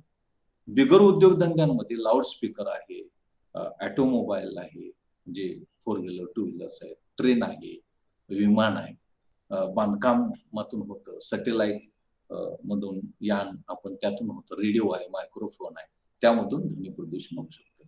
आता हे ध्वनी पातळी मोजायची कशी? तर साऊंड लेवल मीटर आहे, इम्पल्स अनालायझर आहे, ही सगळी साधनं आपल्याला ध्वनी प्रदूषण मोजण्यासाठी उपयुक्त आहेत. आता ध्वनी जो मोजतो आपण तो डेसिबल मध्ये मोजतो. आवाजाची पातळी, ध्वनीची पातळी डेसिबल मध्ये मोजतो. डी हा स्मॉल असतो आणि बी हा कॅपिटल असतो. 8 तासापर्यंत जर 90 डेसिबल आवाज असेल तर आपण समजायचं की ध्वनी प्रदूषण नाही. तो 91 झाला किंवा 90च्या पुढे गेला तर ध्वनी प्रदूषण आहे. समजा 115 डेसिबल ध्वनीची पातळी असेल, आपण 25 मिनिटं जर ऐकली तर आपण असं समजायचं की ध्वनी प्रदूषण झालेलं आहे. हे फॅक्टरीज ऍक्ट 1948 न ध्वनी प्रदूषणाचे हे मापदंड किंवा निकष दिलेले. केंद्रीय प्रदूषण नियंत्रण मंडळानं ध्वनी प्रदूषणाचे निकष दिलेत. ग्रामीण भागामध्ये ध्वनीची पातळी 25 ते 30 डेसिबल असेल, त्याच्या पुढे जेव्हा जाईल तेव्हा ध्वनी प्रदूषण आहे. नागरी भागामध्ये, अर्धनागरी भागामध्ये ध्वनीची पातळी 30 ते 40च्या पुढे गेली तर आपण समजायचं की ध्वनी प्रदूषण आहे. औद्योगिक क्षेत्रामध्ये आवाजाची पातळी 50 ते 60 डेसिबलच्या पुढे गेली तर आपण समजायचं की ध्वनी प्रदूषण झालेलं आहे. ध्वनी प्रदूषणामुळे काय होतं? ऐकायला येत नाही, आरोग्यावर परिणाम होतो, झोप येत नाही, लक्ष लागत नाही, डोकं दुखी होते, इरिटेशन म्हणजे त्रास होणे, कंटाळा येणे, असे परिणाम होतात. रंग दिसत नाही, श्वसनाला त्रास होतो, ब्लड प्रेशर सारखा आजार होऊ शकतो, ब्लड सर्क्युलेशनला प्रॉब्लेम येऊ शकतो, श्वसनाला त्रास होऊ शकतो, थकवा येतो, कामाची गुणवत्ता ढासळते, कार्यक्षमता ढासळते, संपर्क साधण्यामध्ये अडथळे निर्माण होतात. त्यानंतर भोंगा जो असतो, अलार्म, सुरक्षित भोंगा, सेफ्टी अलार्म्स, तो ऐकायला येत नाही. इतर परिणाम, ब्लड सर्क्युलेशनचा प्रॉब्लेम येतो, ब्लड सर्क्युलेशन मध्ये अडथळे येतात, नौसिया म्हणजे उलटी होऊ शकते, अल्सर म्हणजे गाठ होऊ शकते, ट्युमर गाठ होऊ शकते, गरोदर स्त्रियांना त्याचा परिणाम होऊ शकतो. अशा प्रकारचे प्रतिकूल परिणाम हे आपल्याला त्यामध्ये या ध्वनी प्रदूषणाचे दिसून येतात किंवा दिसू लागतात. याबरोबरच मग उपाययोजना काय?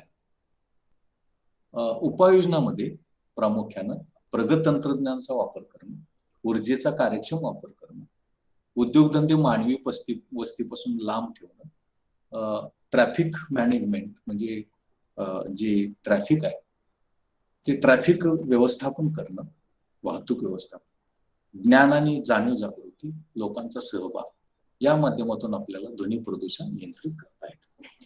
देन लँड पोल्युशन और degradation, falling quality of land or deterioration of quality of land is known as land pollution. Land pollution can take a form of soil erosion, salinity, waterlogging, desertification.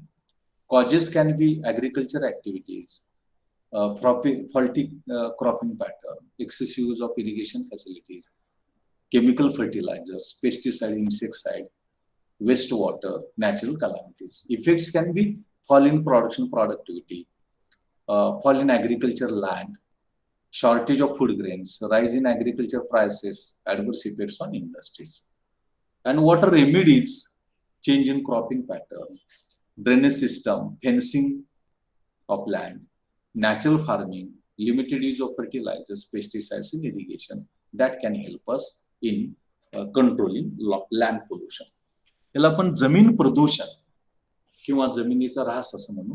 जमिनीचा दर्जा किंवा जमिनीची गुणवत्ता, ढासळणं किंवा कमी होणं, याला आपण जमीन प्रदूषण किंवा माती प्रदूषण असं म्हणतो.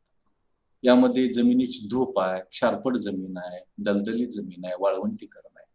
कारण काय? शेतीमधून होऊ शकतं, चुकीचा पिकाचा आकृतीबंध असेल तर होऊ शकतं, जलसिंचन सुविधांचा अतिरिक्त वापर केला, रासायनिक खतं, कीटकनाशक, जंतुनाशक यांचा अतिरिक्त वापर केला, सांडपाणी व्यवस्थित विल्हेवाट नाही लावली, नैसर्गिक आपत्ती, याच्यामुळं अशा प्रकारचे जमिनीचं प्रदूषण होऊ शकतं.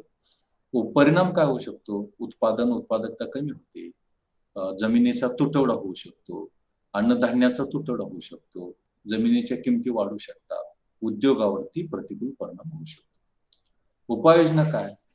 तर योग्य पिकाचा आकृतीबंध, ड्रेनेज व्यवस्था करणं, त्यामधून आपल्याला हे प्रदूषण कमी करता येतं.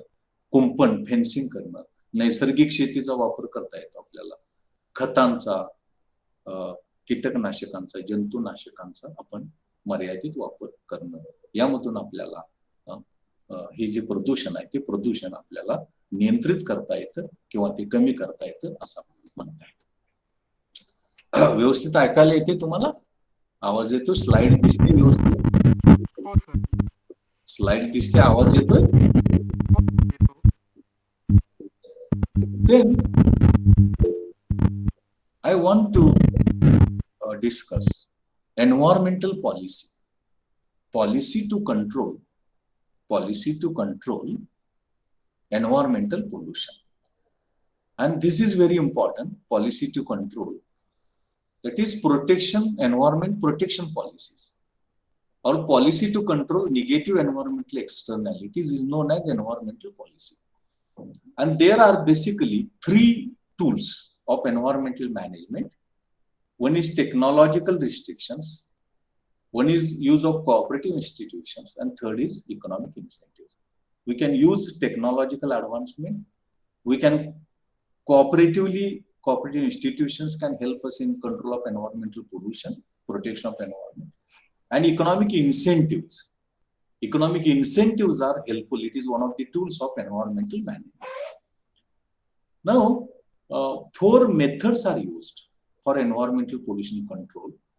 One is moral suasion, that is, advice is given, voluntary programs are implemented, recycling activities are carried out, energy saving is carried out, and thereby efforts are made to control pollution.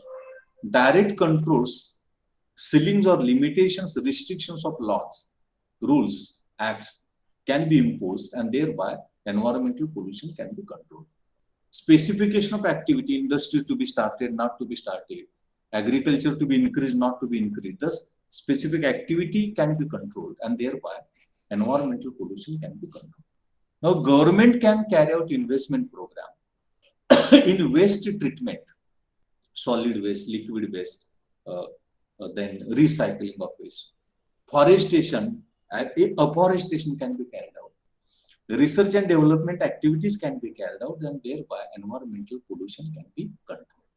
And one more very important method of environmental pollution control, that is economic incentives, which are also known as market processes, which are also known as pricing, which are also called as fiscal techniques.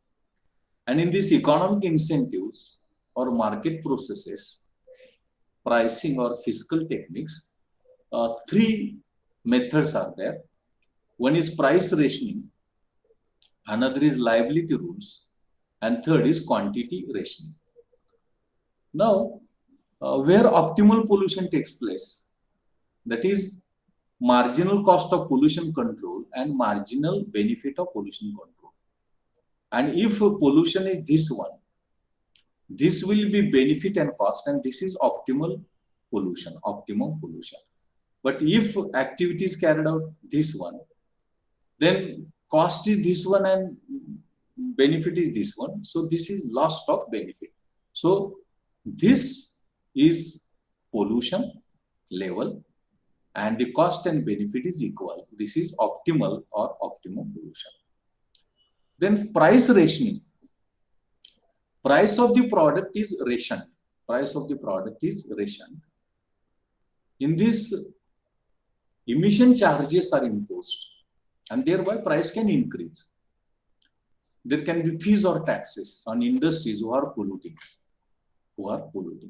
Then ambient charges or penalties or rewards for control of pollution. That can be a charge or subsidy. Then product charges. Product charges. In these product charges, that is that commodities charged. Those commodities which are responsible for increasing pollution or generating pollution, those are charged as product charges to control pollution. And subsidies, use of subsidies in the form of grants, tax allowances and loans, that is done. Now this is a pollution tax. This is demand curve, this is supply curve. And when tax is imposed, supply curve becomes this one, S1, S1. That cost is included in cost of production. And so supply curve becomes S1, S1 from SS. Here output should be taken OQ1 than OQ. And price will increase from P to P1. And this increase in price is because of the pollution tax.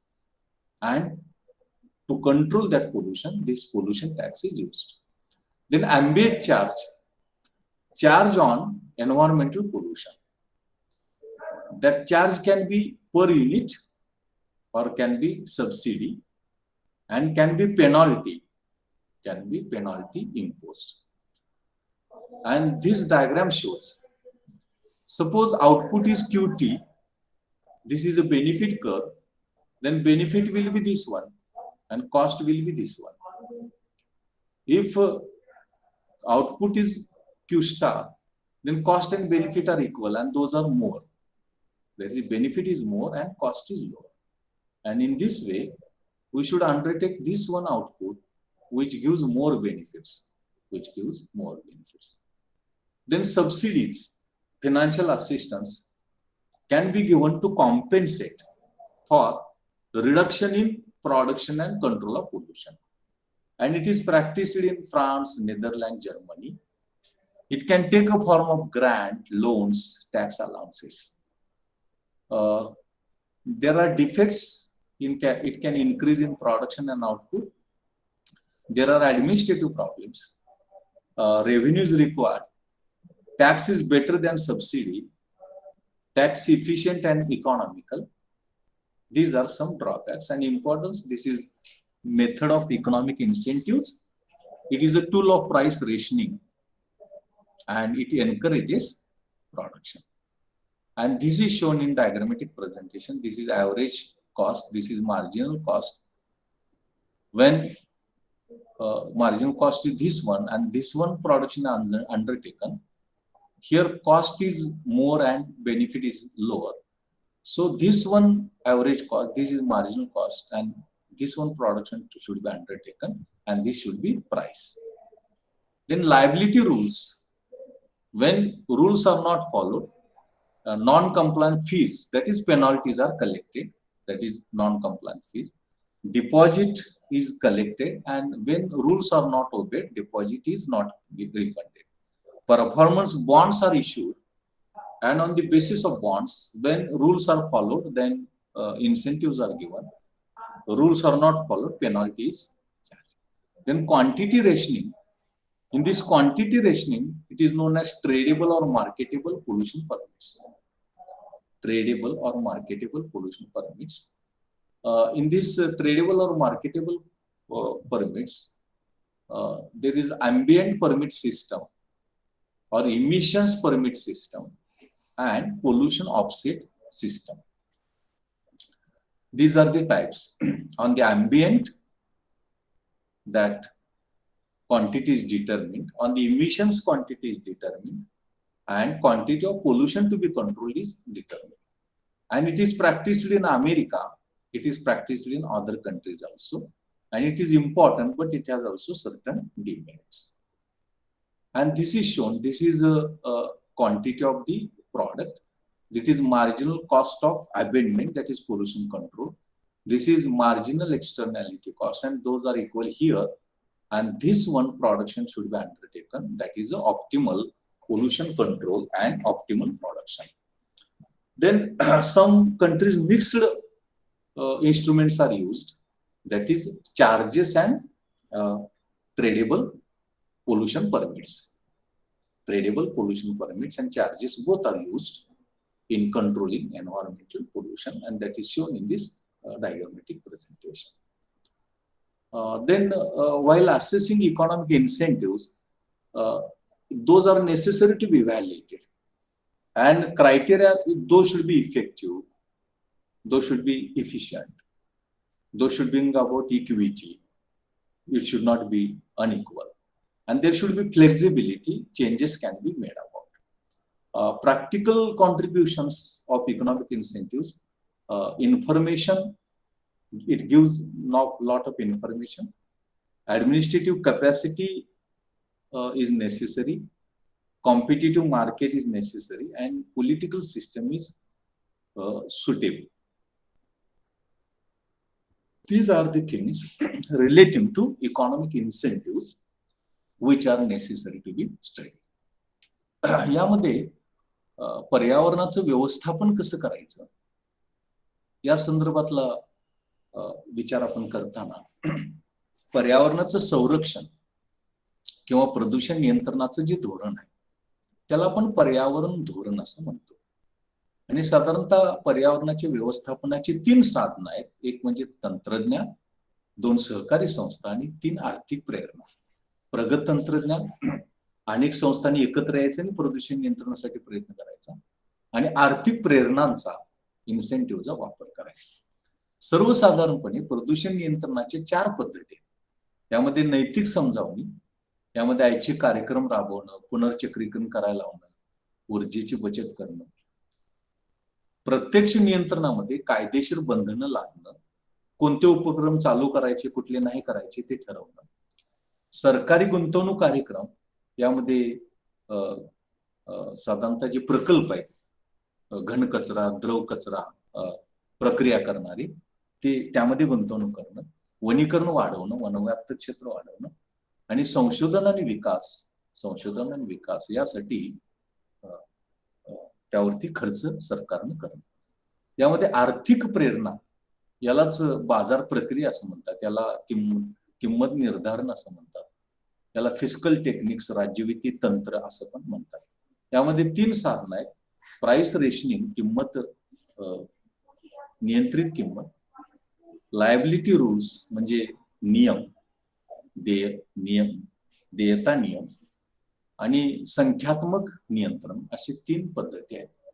आता प्रदूषण हे पर्याप्त आहे का नाही कसं ओळखायचं, तर प्रदूषण नियंत्रणाचा हा खर्च, सीमांत खर्च, आणि त्यापासून मिळणारा हा लाभ, हे जिथं समान होतात तिथं जे उत्पादन केलं जातं ते प्रदूषण, आणि ते लाभ आणि खर्च समान ठेवतं, त्याला आपण पर्याप्त प्रदूषण असं म्हणतो. आता नियंत्रित किंमत म्हणजे वस्तूची किंमत नियंत्रित करायची. यासाठी इमिशन चार्जेस म्हणजे प्रदूषण आकार किंवा शुल्क किंवा कर आकारायचा, आणि ज्या उद्योग व्यावसायिक संस्था प्रदूषण वाढवते त्यांच्यावरती कर वाढवायचा, शुल्क जास्त घ्यायचं. अँबिएंट चार्ज म्हणजे वातावरणामध्ये ज्यांच्यामुळे प्रदूषण वाढत आहे त्यांच्यावरती दंड आकारायचा किंवा त्यांनी प्रदूषण कमी केलं तर त्यांना रिवॉर्ड म्हणजे बक्षीस द्यायचं. यामध्ये आपण कर आकारू शकतो, शुल्क आकारू शकतो किंवा अनुदान देऊ शकतो, सबसिडी देऊ शकतो. प्रोडक्ट चार्जेस, ज्या वस्तूंचं उत्पादन केल्यामुळे प्रदूषण होतं त्यांच्यावरती आपण शुल्क आकारायचं, चार्जेस आकारायचे. आणि सबसिडीज म्हणजे अनुदान देणं. यामध्ये ग्रँट म्हणजे अनुदान आहे, करामध्ये सूट देणं किंवा कर्ज देणं याचा समावेश होतो. आणि आपण जो प्रदूषण कर आहे तो कसं प्रदूषण नियंत्रण करतो, हा मागणी वक्र आहे, हा पुरवठ्याचा वक्र आहे. इथं समान होतात आणि एवढं उत्पादन केलं तर त्यामधून एवढं उत्पादन, एवढी किंमत होते आणि त्यामधून प्रदूषण होतं. जर आपण कर ह्यामध्ये मिसळला तर कराचा समावेश उत्पादन खर्चामध्ये होतो. त्यामुळे पुरवठ्याचा वक्र वर सरकतो म्हणजे उत्पादन कमी होतं. एवढं उत्पादन घ्यावं लागतं, खर्च वाढतो म्हणजे किंमत वाढते आणि एवढं ही किमतीतली वाढ या प्रदूषण करामुळे झालेली आहे आणि त्यामुळे प्रदूषण नियंत्रण करण्यास मदत झालेली आहे असं आपल्याला दिसतं. अँबियंट चार्ज म्हणजे वातावरण आकार किंवा वातावरण शुल्क. यामध्ये काय केलं जातं की वातावरणामुळे ज्यांच्यामुळे प्रदूषण होतं त्यांच्यावरती कर आकारला जातो प्रतिनग, किंवा त्यांचं प्रदूषणातलं योगदान कमी असेल तर त्यांना अनुदान दिलं जातं, किंवा जर प्रदूषण अधिक करत असतील तर त्यांच्यावरती दंड आकारला जातो, पेनॉल्टी गोळा केली जाते. त्यानंतर याचा वापर, हे जो वातावरण आकार आहे याचा परिणाम म्हणून प्रदूषण नियंत्रण कसं होतं हे या आकृतीमध्ये दाखवलेलं आहे. हे उत्पादन आहे, हा खर्च आहे म्हणजे कर आहे आणि हा लाभ आहे आणि हा लाभ वक्र आहे. जर एवढं उत्पादन घेतलं तर लाभ कमी आहे आणि कर जास्त आहे. या उलट एवढं उत्पादन घेतलं तर लाभ जास्त आहे आणि कर कमी आहे. म्हणून एवढं उत्पादन घ्यावं, अधिक लाभ मिळवावा म्हणजे पर्यावरणाचं प्रदूषण चांगलं होऊ शकतं. सबसिडी म्हणजे अनुदान देणं प्रदूषण नियंत्रित करण्यासाठी. मग यामध्ये ग्रँट अनुदान असेल, कर्ज असेल किंवा करामध्ये सूट असेल, त्या माध्यमातून प्रदूषण नियंत्रित करण्यासाठीचा प्रयत्न करणं. यामध्ये सरासरी वक्र हा सीमांत खर्चाचा वक्र, इथं समान होतात आणि हे पर्याप्त उत्पादन होतं प्रदूषण नियंत्रित करणं. आपण जर एवढं केलं तर यामध्ये आपण उत्पादन सोडून देतो आणि म्हणून एवढं उत्पादन करावं ते समतोल उत्पादन आहे असं आपल्याला म्हणतात. लायबिलिटी रूल्स म्हणजे देयता नियम. तुमची लायबिलिटी आहे, तुमची देयता आहे, त्यामध्ये नॉन कम्प्लायन्स फीज, तुम्ही दिलेल्या संख्येपेक्षा जास्त प्रदूषण केलं तर तुम्हाला शुल्क आकारावं लागेल. तुम्ही जे डिपॉझिट द्यावं लागतं. जर ते तुम्ही दिलेल्या मर्यादेपेक्षा जास्त प्रदूषण केलं तर ते डिपॉझिट परत दिलं जात नाही. प्रदूषण कमी असेल तर डिपॉझिट हे परत घेतलं जातं. परफॉर्मन्स बॉन्ड्स म्हणजे कर्ज रोखे तुम्हाला दिले जातात आणि त्या माध्यमातून प्रदूषण नियंत्रित करण्यासाठी प्रयत्न करावा अशा प्रकारची अपेक्षा असते. संख्यात्मक नियंत्रण किंवा नियंत्रित वाटप यामध्ये काय केलं जातं की ट्रेडेबल किंवा मार्केटेबल पोल्युशन परमिट्स म्हणजे विक्री योग्य किंवा विपणनीय प्रदूषण परवाने. हे विपणनीय प्रदूषण परवाने प्रामुख्यानं वातावरणामध्ये तुम्ही किती प्रदूषण करावं त्याचा परवाना असतो, किंवा वायुनिहाय म्हणजे कार्बन डायऑक्साईड, त्यानंतर सल्फर डायऑक्साईड या निहाय ती परवाना निश्चित केला जातो, ती संख्या निश्चित केली जाते. किंवा जेवढं तुम्ही प्रदूषण करता त्याची नुकसान भरपाई ही घेतली जाते किंवा दिली जाते. असा वापर क्वांटिटी रेशनिंग, संख्यात्मक नियंत्रित वाटपाच्या माध्यमातून याला ट्रेडेबल किंवा मार्केटेबल पोल्युशन परमिट्स, विक्रीयोग्य किंवा विपणनीय प्रदूषण परवाने असं म्हटलं जातं. त्याचे काही गुण आहेत, काही दोष आहेत आणि हे यामध्ये दाखवलेलं आहे. पुरवठा या यसनं दाखवलेला आहे. हा एक्सटर्नॅलिटी बेनिफिट आहे, एक्सटर्नॅलिटी कॉस्ट आहे आणि हा प्रदूषण नियंत्रण कॉस्ट आहे. हे दोन्ही समान आहेत म्हणजे एवढं उत्पादन करावं म्हणजे एवढा लाभ होतो असं त्यामध्ये ते दाखवण्याचा प्रयत्न केलेला. काही जण मिक्स्ड म्हणजे संयुक्त साधनांचा वापर करतात. यामध्ये काही जण कर लादतात, काही जण प्रदूषण परवाने, असं मिक्स्ड साधनांचा वापर सुद्धा करत असल्याचं चित्र आपल्याला दिसतं.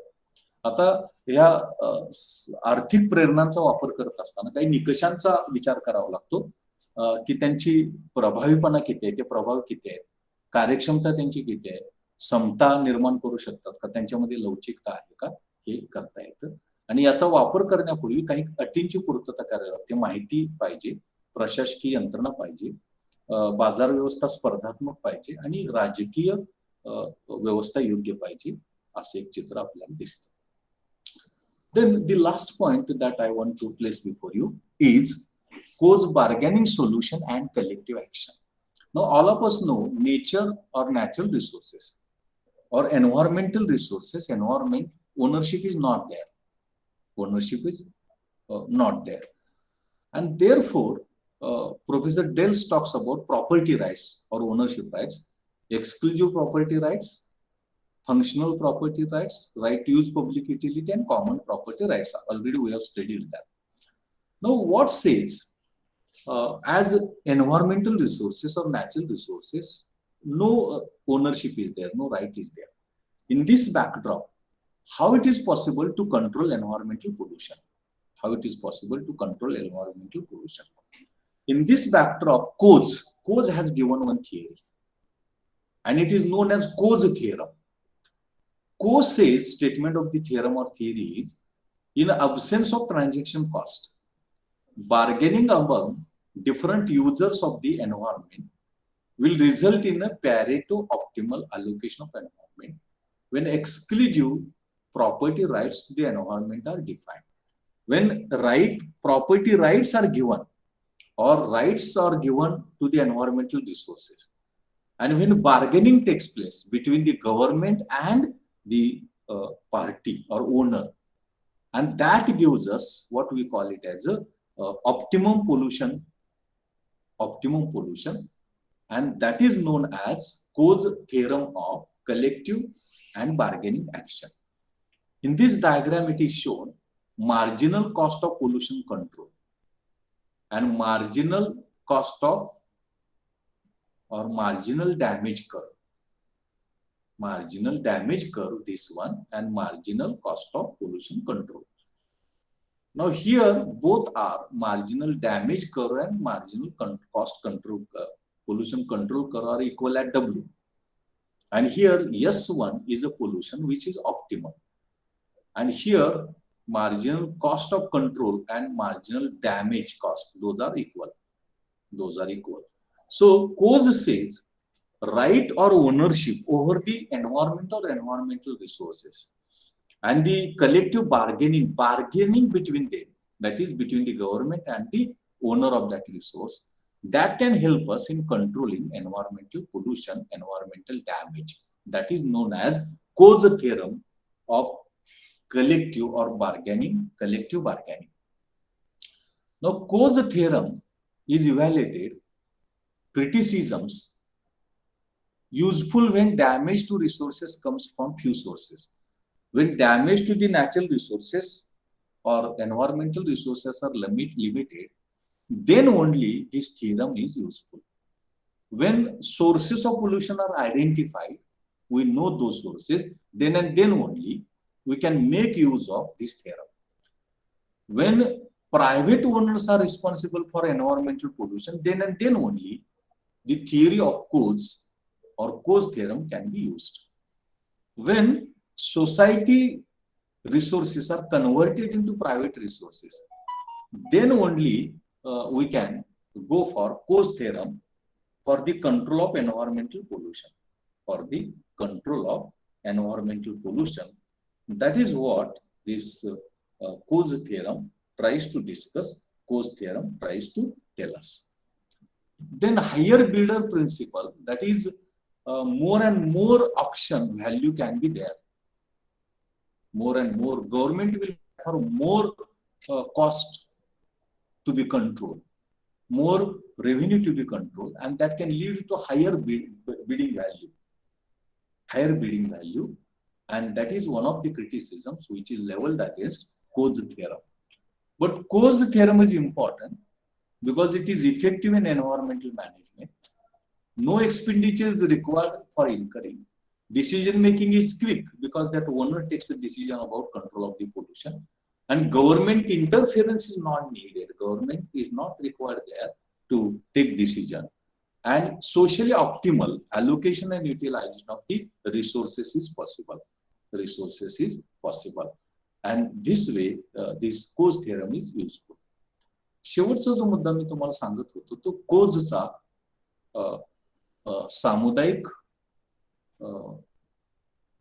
उपाय आणि सामुदायिक कृती सिद्धांत. कोजचा सामुदायिक उपाय आणि सामुदायिक कृती सिद्धांत.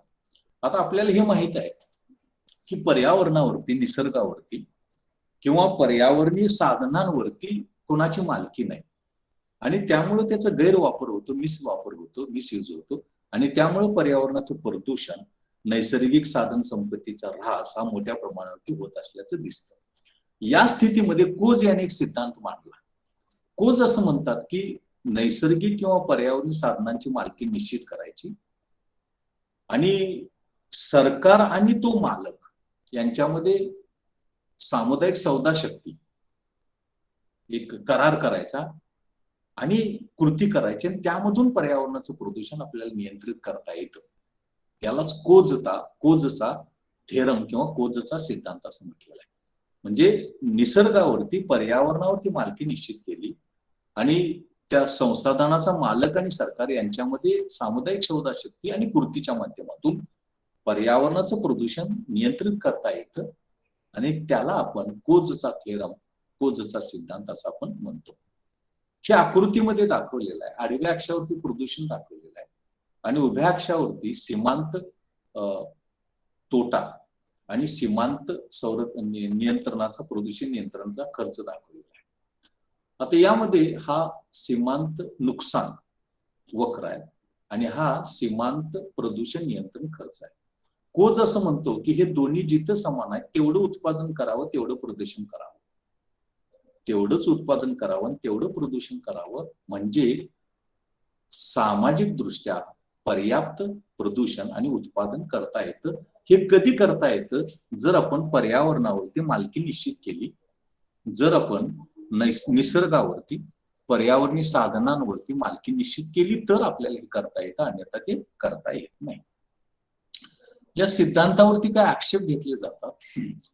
जर प्रदूषणाचे किंवा त्या संसाधनाला नुकसान जे होतं त्याचे मर्यादित मार्ग असतील तरच आपल्याला या सिद्धांताचा, प्रमेयाचा वापर करता येतो.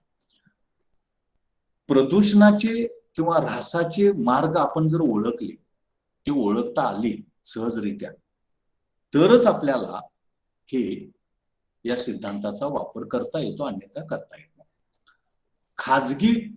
खाजगी मालकीचा परिणाम म्हणून जर पर्यावरणाचं प्रदूषण होत असेल तरच आपल्याला या सिद्धांताचा, या साधनाचा वापर करता येतो, अन्यथा तो करता येत नाही. याचा प्रतिकूल परिणाम संपत्तीच्या वाटपावरती होऊ शकतो. म्हणजे श्रीमंत अतिश्रीमंत होऊ शकतात आणि गरीब अति गरीब होऊ शकतात. त्यानंतर जर खाजगी आपल्याला संपत्तीमध्ये सरकारी संपत्तीचं रूपांतर केलं तरच आपल्याला या सिद्धांताचा वापर करता येतो, अन्यथा तो करता येत नाही. आणि यामध्ये जे टेंडर आहे ते टेंडरचं मूल्य सातत्याने वाढत जातं, अशा प्रकारची टीका याच्यावरती केली जाते. असं जरी असलं तरी सुद्धा हा सिद्धांत महत्वाचा आहे, कारण या सिद्धांतामध्ये पर्यावरणाचं प्रभावीपणे व्यवस्थापन करता येतं. त्यासाठी खर्च करण्याची आवश्यकता नाही, ताबडतोब निर्णय घेता येतो आणि सरकारी हस्तक्षेपाची गरज नाही आणि सामाजिक दृष्ट्या पर्याप्त वापर आपल्याला या उत्पादन साधनांचा करता येतो आणि म्हणून आपल्याला हा सिद्धांत महत्वाचा आहे असं आपल्याला सांगता येतं. अशा प्रकारे आज आपण या चौथ्या प्रकरणामध्ये बाह्यता, त्याचे प्रकार, उपाय याचा अभ्यास केला. प्रदूषण, हवा प्रदूषण, पाणी प्रदूषण, ध्वनी प्रदूषण, जमीन प्रदूषण याचा उपाय केला आणि पर्यावरण धोरण, त्यामधल्या पद्धती आणि साधनं याचा विचार केला आणि कोजचा सिद्धांत याचा विचार आपण करण्याचा प्रयत्न केला. हे सगळे घटक आपण आज या पर्यावरण प्रकरण 4 मध्ये पर्यावरण परिस्थितिकी, इकॉलॉजिकल अँड रिसोर्स इकॉनॉमिक्स मध्ये आपण अभ्यासण्याचा प्रयत्न केला. या संदर्भात जर तुम्हाला काय प्रश्न असतील, काय तुमच्या शंका असतील तर अवश्य विचारा. थोडी आपण चर्चा करूया. So far as today's lecture is concerned, I started with what are externalities and the issues relating to externalities. Then I discussed before you what is environmental pollution, its types, its causes, effects and remedies. Then I discussed before you environmental policy, the details, various issues, methods, tools, techniques relating to environmental policy. Then I discussed before you what we call it as a Coase theorem. These are the very important issues that I tried to discuss before you, place before you in today's lecture. If anybody has any question, anybody has any question, clarification is required, then it is expected some discussion we can carry on. जर कोणाला काय प्रश्न विचारायचे असतील, कोणाला काय शंका असेल, कोणाला काय अधिकचं स्पष्टीकरण पाहिजे असेल तर अवश्य विचारा. आपण थोडीशी चर्चा यामध्ये करण्याचा प्रयत्न करूया.